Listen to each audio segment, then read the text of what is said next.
Well, joining us now for more in-depth analysis on Trump's tariffs is Jonathan Ernest, an assistant economics professor from Case Western Reserve University. Good morning. Thank you for joining us. Good morning. Thanks for having me. Oh, this is so stressful for so many Americans watching the markets respond. How should the average person expect the tariffs to impact them? Yeah, so we've seen really wide-ranging tariffs that we haven't seen in maybe 100 years be imposed, and that means it's going to affect all sorts of different goods and services, things that whether they're kind of U.S. products that are using inputs from abroad or whether they're things that you are formerly buying from abroad, we can expect that some of those tariffs may cause increased prices for lots of the things that you typically buy, right as we're kind of coming down from this hill of higher inflation that we've been battling against the last few years. Professor, of course, as prices of goods continue to rise, there should be maybe consumer fear of spending, right? So is recession a likely outcome for both the U.S. as well as the world? So it's always a little tricky to predict, whether or not we'll go into either a U.S. or world recession in the future. But I think the odds have increased a bit because we are likely to see, with a lot of this uncertainty, a lot of fall in consumer sentiment, that people may not be able to stretch their budgets and buy quite as much as they used to. And as they're holding back some of those dollars, that means businesses might start to respond by hiring fewer workers because they don't need to produce as many things if they don't expect to sell as much. And that's how we may spiral toward that sort of situation. And that's the sort of thing that we'd like to try to avoid. Because it really creates a lot of issues outside of just usual kind of business cycles. Yeah, and that R word is scary. Okay, so the news this morning is that China is retaliating with 34% tariffs. Do you believe more countries will send retaliatory tariffs, or do you think that President Trump will be open to negotiations?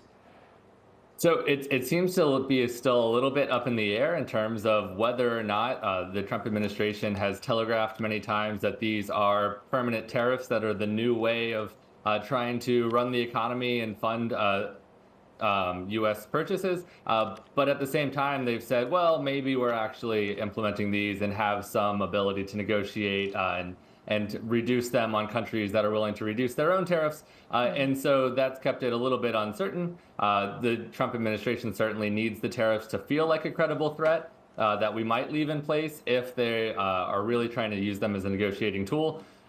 At this point, as of the results of the last couple of days, it seems much more likely that they are a real thing that could stay in place. But at the same time, we've heard this sort of mixed messaging. So it's really uncertain at this point. And Professor, we saw President Trump list the countries that these tariffs will be imposed on. Can you explain why Russia and North Korea were exempted from this list of tariffs?